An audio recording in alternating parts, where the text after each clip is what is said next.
Prezados gremistas, prezadas gremistas, esse vídeo aqui é para que a gente tenha uma conversa olho no olho. Eu peço que ouça com atenção o que eu vou colocar, assista o vídeo até o final, tire suas conclusões, concordar, discordar faz parte. Não me considero dono da verdade, apenas irei colocar o que considero fatos. O que aconteceu numa linha cronológica de tempo, não sei se o que falei agora é pleonasmo ou não, mas uma linha cronológica de tempo. Cada um tem sua opinião, mas eu coloco de uma forma tentando fazer justiça.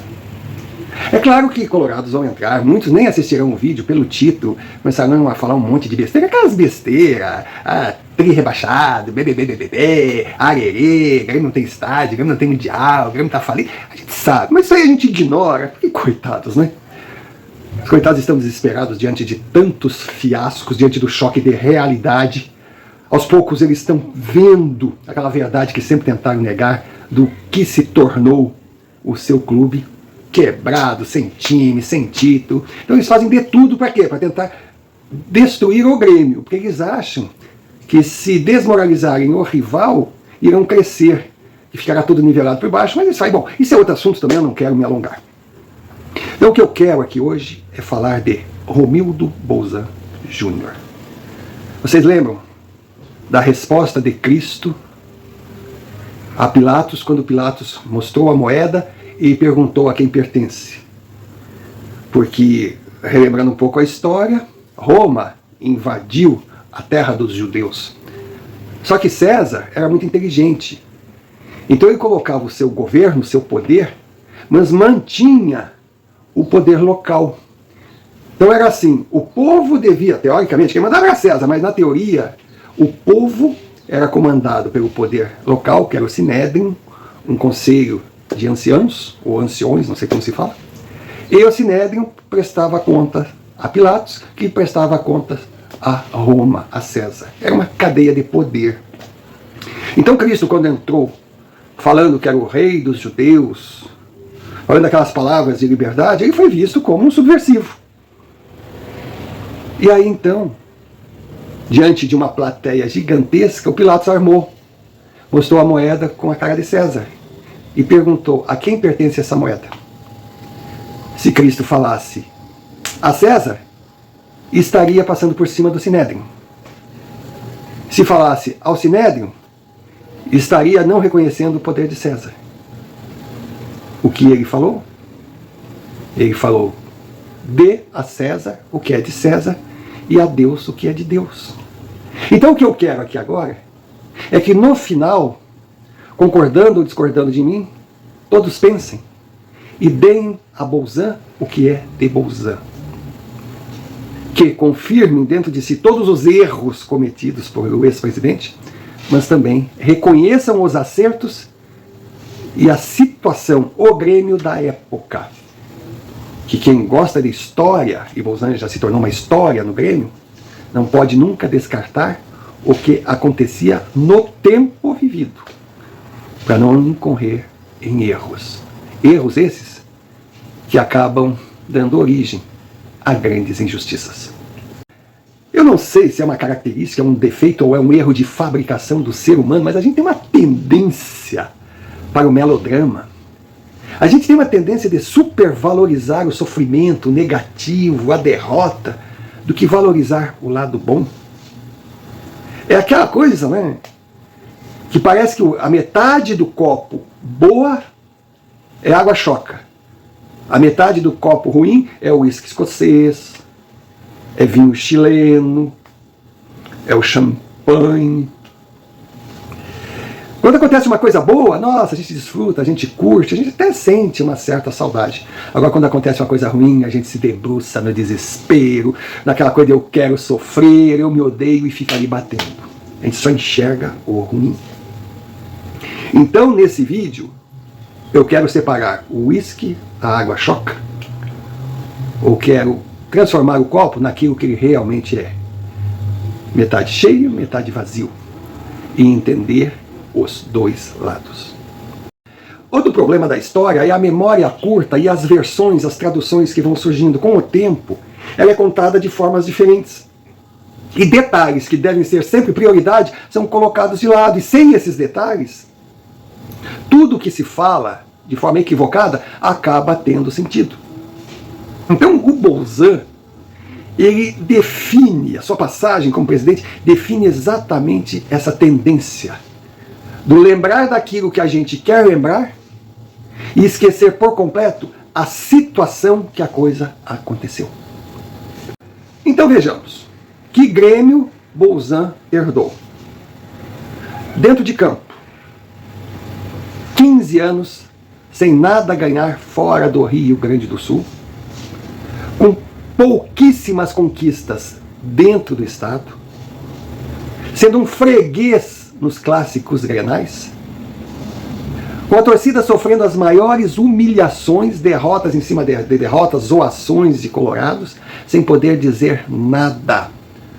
Porque o Grêmio que Bolzan herdou não era um rival à altura de ninguém.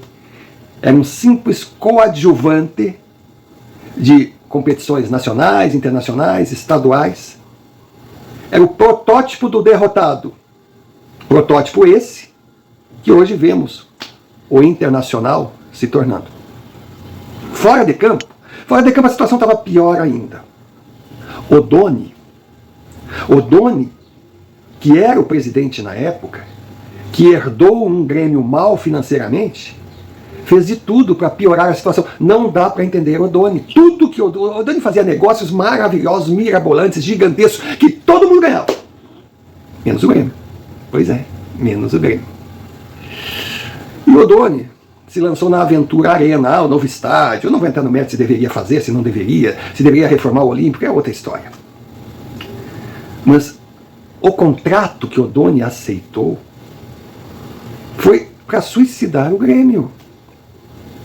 Ele deu o Olímpico de entrada, deu o contrato de gestão 100% para a OAS, e o Grêmio ainda assumiu uma dívida de mais de 50 milhões por ano até o vencimento do contrato. O Grêmio ia quebrar, ia virar o novo Cruzeiro de Porto Alegre, os mais novos não lembram. O Cruzeiro no passado era a terceira equipe da capital, era o segundo time da maioria dos gaúchos. Bem organizadinho, tinha o seu estádio da Colina, vivia a sua vida ali de terceira força, longe dos grandes, mas estava ali. Aí Rubens Hofmeister assumiu a presidência, vendeu o estádio da Colina, prometendo o grande Cruzeiro com um novo estádio, com uma nova equipe. O Cruzeiro deixaria de ser a terceira força. Pois bem, estádio vendido, hoje no local, lá na Colina estão os cemitérios, aqueles prédios verticais, o São Miguel e Almas, o João 23, no alto, assim, lugar bonito. Só que o dinheiro sumiu, o Cruzeiro quebrou, nunca mais teve um estádio para chamar de seu, e Rubens Hofmeister se transformou num dos homens mais ricos do Rio Grande do Sul. O destino do Grêmio seria esse, pois não poderia pagar a Arena e não teria mais o Olímpico e ainda estaria com uma dívida no lombo. Seria a falência. Quem ganharia com isso? Não sei. Vendo o que estava acontecendo, tradicionais chamaram Fábio Koff, que não queria mais, mas para lutar contra Oddone, para tirá-lo da presidência. E assim aconteceu. Koff assumiu e simplesmente firmou o pé. Nós não vamos cumprir esse contrato para nós está terminado, é um contrato suicida. Nós vamos continuar no nosso estádio olímpico, ele não devolveu o estádio, tanto é que teve um Grenal que era para ser o último jogo do Monumental. Depois desse Grenal, o Grêmio disputou algumas partidas no estádio, no velho estádio. Era o recado de Koff. Acabou, eu não vou aceitar que façam isso com o Grêmio. Nós vamos ficar no nosso estádio que está muito bom, vocês façam o que quiser da Arena. A OAS pressionou de todas as formas, teve pressão política, mas ele não cedeu. E o resultado? O resultado foi maravilhoso. Não que tenha transformado aquela loucura do Oddone num bom negócio, mas o tornou num negócio que o Grêmio poderia bancar. A dívida em dinheiro por ano de mais de 50, baixou para 20 e poucos. Não é mixaria, mas o Grêmio tem pago de uma forma sem grandes sacrifícios. O contrato de gestão, que era seca absoluta, ou seja, além da empresa, da OAS, gerir 100%, o Grêmio não teria direito nenhum ao arrecadado nos dias de futebol. Isso acabou. O Grêmio tem uma participação nas rendas, sim. O Olímpico ficou em stand-by. Então, hoje ele está detonado, depredado, tem uma série de inconvenientes, mas não é 100% da OAS. O Grêmio ainda tem direitos lá. Então, o contrato começou a ter, assim, cara do aceitável. A única coisa que COF não conseguiu foi derrubar o contrato de gestão. E tanto que os colorados ficam enchendo o saco. E outros gremistas compram essa asneira. Ah, porque o estádio é da OAS, porque é a OAS que administra. Não. O estádio, a arena, é do Grêmio, porque o Grêmio não é inquilino, o Grêmio é mutuário. Ele comprou um imóvel financiado. Enquanto ele pagar o contratado em dia, ele é o dono. Isso acontece com vários cidadãos. Quer dizer que até mesmo o carro, se você comprou um carro financiado, o carro não é seu, ele é. Ele só está alienado a alguém, algum banco, alguma montadora. Então o Grêmio é o proprietário da arena, mas a gestão é da OAS, que daí parte do dinheiro que arrecada é abatido na prestação. E a outra parte fica com o Grêmio. Mas o COF não aceitava isso.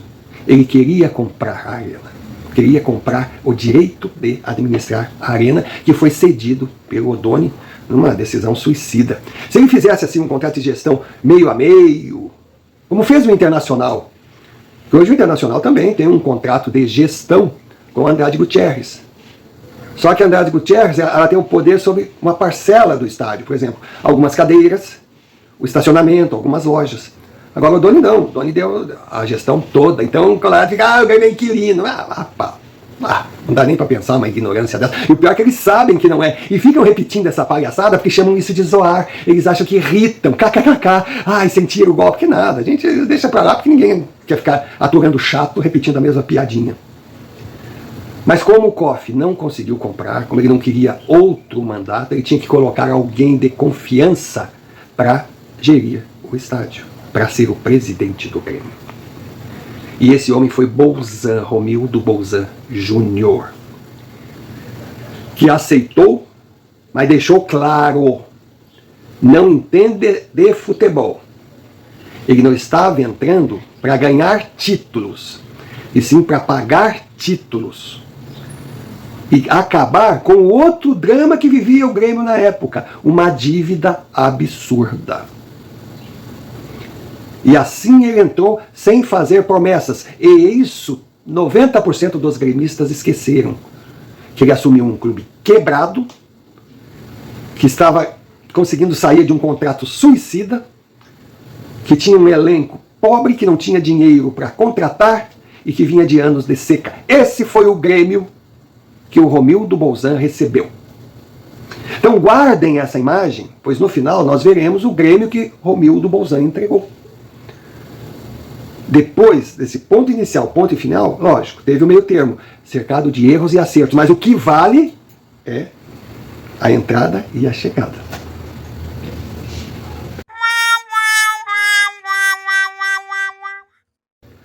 Pois bem, Romildo entrou saneando, pararam os gastos, parou a farra com o dinheiro do Grêmio, que era uma coisa absurda, todo mundo gastava à vontade, organizou as contas, aí trouxe Renato, naquela de ser um grande ídolo, para montar uma equipe modesta e se manter ali entre as primeiras, mas sem grandes ambições, e quiseram os deuses do futebol que o Grêmio ganhasse uma Copa do Brasil, impossível em 2016, tanto que quando o Renato assumiu, no jogo contra o Atlético Paranaense, na decisão contra o Atlético Paranaense, o Grêmio havia ganho na Arena da Baixada, aqui na Arena do Grêmio, o grande Groy, numa das raras falhas, tomou um frango, o gol do André Lima, que só faltou chorar quando marcou, porque ele é gremista assumido, mas profissional, teve que fazer o gol.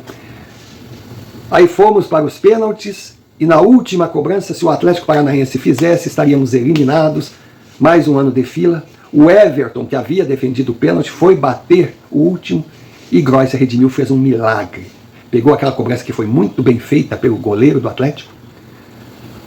A disputa de penalidades continuou, o Grêmio se sagrou campeão. Ali se formou uma aura vencedora inesperada. E em 17, Grêmio campeão da Libertadores da América. O dinheiro voltou a entrar, claro, com 2 títulos desse porte, as premiações foram gigantescas. Os jogadores passaram a ser valorizados, as negociações que o Grêmio fazia eram impressionantes. E outra, foi uma fase iluminada que a base do Grêmio estava revelando grandes jogadores. Então o Grêmio tinha uma boa equipe, uma equipe vencedora, tinha um presidente que estava saneando, estava pagando as dívidas. Aí alguém pergunta, mas como assim pagando as dívidas? Então deixa eu colocar para vocês. Outra coisa que vocês precisam entender. Digamos que a dívida de um clube seja 500 milhões. Essa dívida está ali. O clube não vai chegar e pagar. Então quando começa o ano, começa a temporada, é feito o orçamento para o ano. Então vamos lá, o orçamento para o ano é assim, dívida 500 milhões. Ah, quanto essa dívida vai ter de juros? Bota aí, 50 milhões. Então já começa assim, 50 milhões, primeiro gasto. Quanto serão os gastos com o futebol, mês a mês, com salários, com despesas operacionais, com isso e aquilo? Ah, mas 150 milhões, então 200 milhões, já começa assim. Ah, quer dizer que a dívida foi de 500 para 700? Não, a dívida é 500. Estamos fazendo o orçamento do ano. Ah, quanto vai gastar para comprar jogadores? Ah, vai precisar mais de 50 milhões, então 250 milhões. Aí é feito todo o cálculo, então o Grêmio vai gastar 300 milhões agora, nesse ano. Ah, então a dívida é 800? Não. Isso é um orçamento de gastos futuros. Mas agora vamos ver quanto o Grêmio vai ganhar. Bom, o Grêmio vai ganhar pelos direitos de TV, o Grêmio vai ganhar com patrocínio de estádio, o Grêmio vai ganhar pela venda da marca, pela venda dos produtos, vai ganhar com premiações de conquistas que por acaso venham, vai ganhar com a venda de jogadores. Então, para o ano, o Grêmio terá 300 milhões de dívida.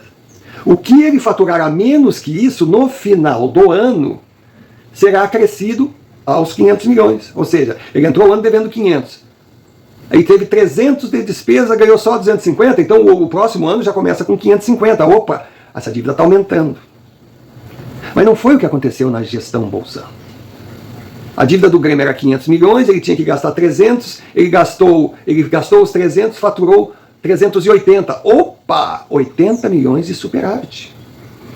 Então a dívida que começou o ano como 500, terminou com 420. Palmas! Fora isso, foi campeão da Copa Libertadores. Ou seja, está bem dentro e fora de campo. Aí veio 2018. De cara a Recopa, de cara Campeonato Gaúcho e campanhas excelentes na Copa do Brasil e na Libertadores. Tanto que na Libertadores foi eliminado na semifinal, num jogo absurdo dentro da arena, contra o River Plate, que vencia de 1-0, tinha a vantagem do empate. E no finzinho, um gol com a mão dos argentinos, claramente com a mão, o VAR da Conmebol simplesmente ignorou. E logo em seguida, a bola num chute espírita, o Bressan atabalhoado abriu o braço, bateu na ponta dos dedos dele, ali o VAR viu. Perdemos de 2-1, fomos eliminados. Mas chegamos até o final das competições e ganhamos a Recopa, ou seja, mais uma vez. E aí, com os jogadores valorizados, fizemos vendas extraordinárias, a exemplo do Arthur, que trouxe um caminhão de dinheiro para o Grêmio. Então, entre débito e crédito, no orçamento do ano, mais uma vez o Grêmio faturou muito mais do que gastou, a dívida baixou mais ainda. Ou seja, time no topo, sendo considerado um dos melhores do Brasil, chegando ao final de todas as decisões, e abaixando a dívida e pagando, cumprindo todos os compromissos na compra do seu estádio.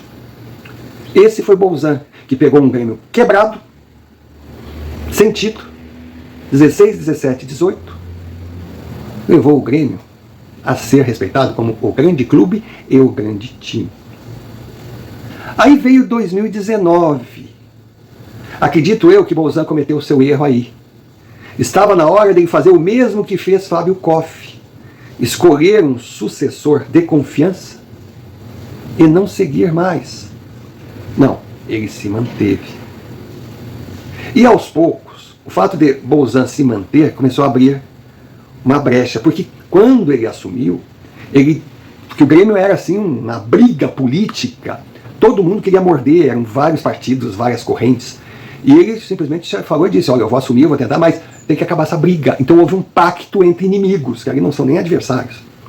Então todos apoiavam, em nome do melhor para o Grêmio, em nome do desespero, que todo mundo via a situação que estava o Grêmio.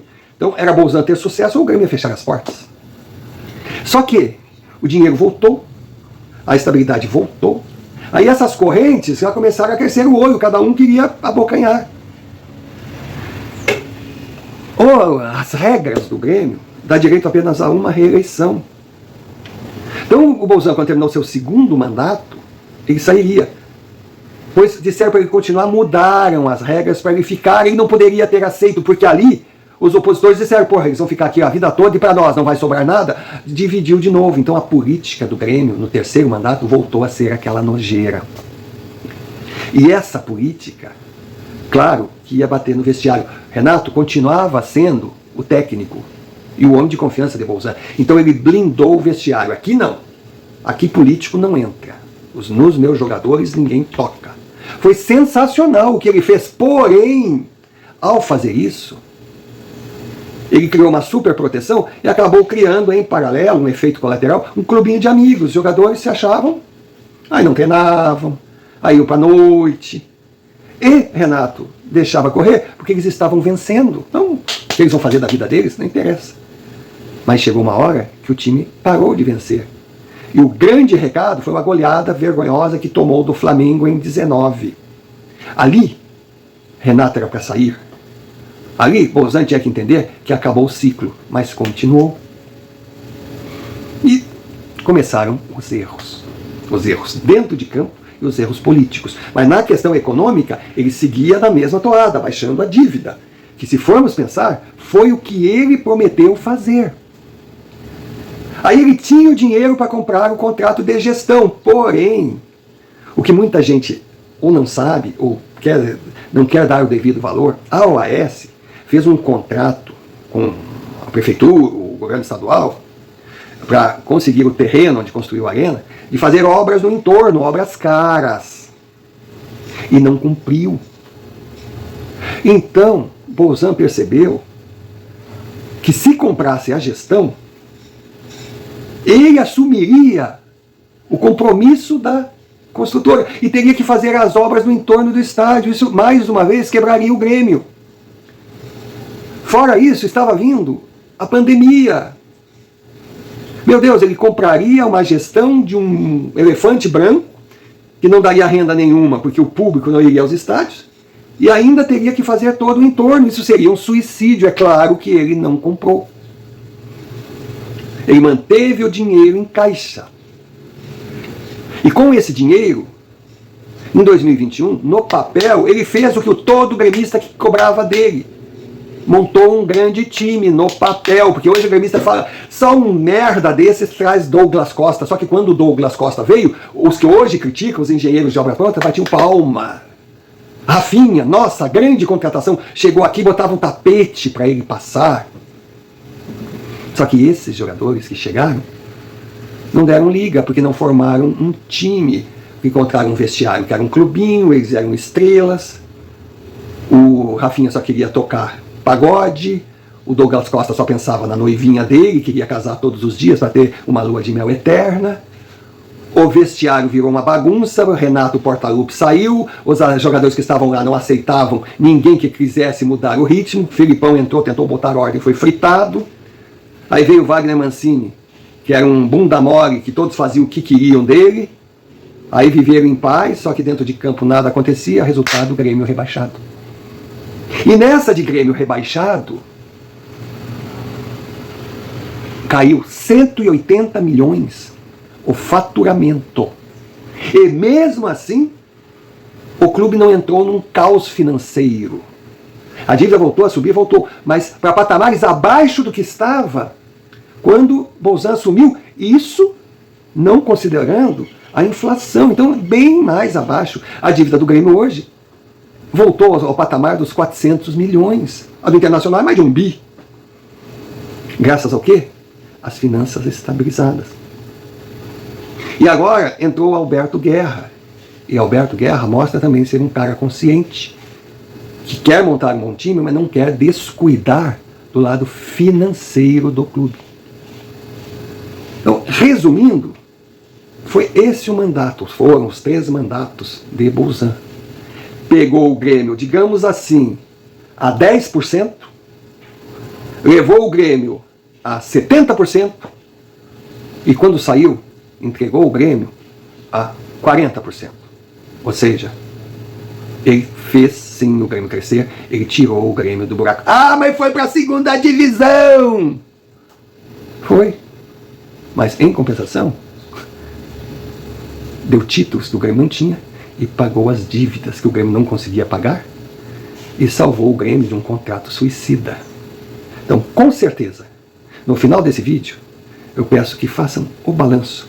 A famosa escrita fiscal, que é o básico da contabilidade, que é data, histórico, débito, crédito, saldo. Porque nenhuma administração é 100%. Não é só acertos. Tem débitos e créditos. Então, façam. Comecem escrevendo no histórico o que ele recebeu, os seus acertos, créditos, os seus erros, débitos, e no final vejam o saldo.